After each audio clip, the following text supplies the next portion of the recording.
According to Markovnikov rule, electron deficient species is added to alkene carbon containing more number of hydrogen atoms, and electron rich species is added to alkene carbon containing less number of hydrogen atoms.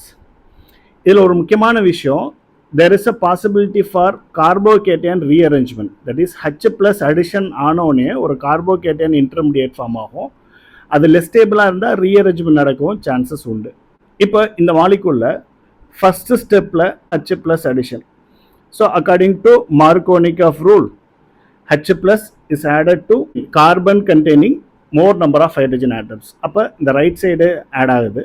அப்படி add ஆயிடுச்சுன்னா there is a formation of secondary carbocation. இப்போ இதோட Br minus வந்து react ஆகுது. இங்கே there is no possibility for rearrangement. அப்போ என்ன ஆகிடும், இங்கே CH3 CHBr இங்கே CH3 அப்படிங்கிற ஒரு ப்ராடக்ட் ஃபார்மேஷன் கிடைக்குது. செகண்ட் கேஸில் பாருங்கள், இங்கே ஃபர்ஸ்ட் ஸ்டெப் வந்து H plus addition. So that is based on Markovnikov rule. So electron deficient species added to carbon containing more number of hydrogen atoms. அதாவது right சைடில் ஆட் ஆகுது. அப்போது இங்கே எனக்கு என்ன ஆகிடும், there is a formation of tertiary carbocation intermediate. இந்த tertiary carbocation already ஸ்டேபிள்னால there is no need of rearrangement. இப்போ இங்கே I மைனஸ் ரியாக்ட் ஆச்சுன்னா உங்களுக்கு இந்த மாதிரி அடிஷன் ப்ராடக்ட் கிடைக்கும். இப்போ இங்கே எனக்கு H plus addition நடக்கும் அக்கார்டிங் டு Markovnikov rule. அப்போது ரைட் சைட் ஆஃப் அல்கீன் பார்ட்டில் இங்கே ஆட் ஆகுது. அப்படி ஆட் ஆகிடுச்சுன்னா you are going to get the carbocation intermediate.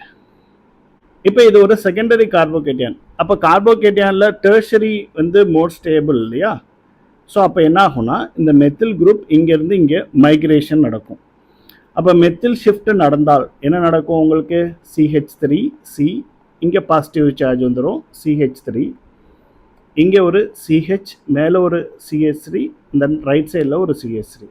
So now this is a tertiary carbocation which is more stable.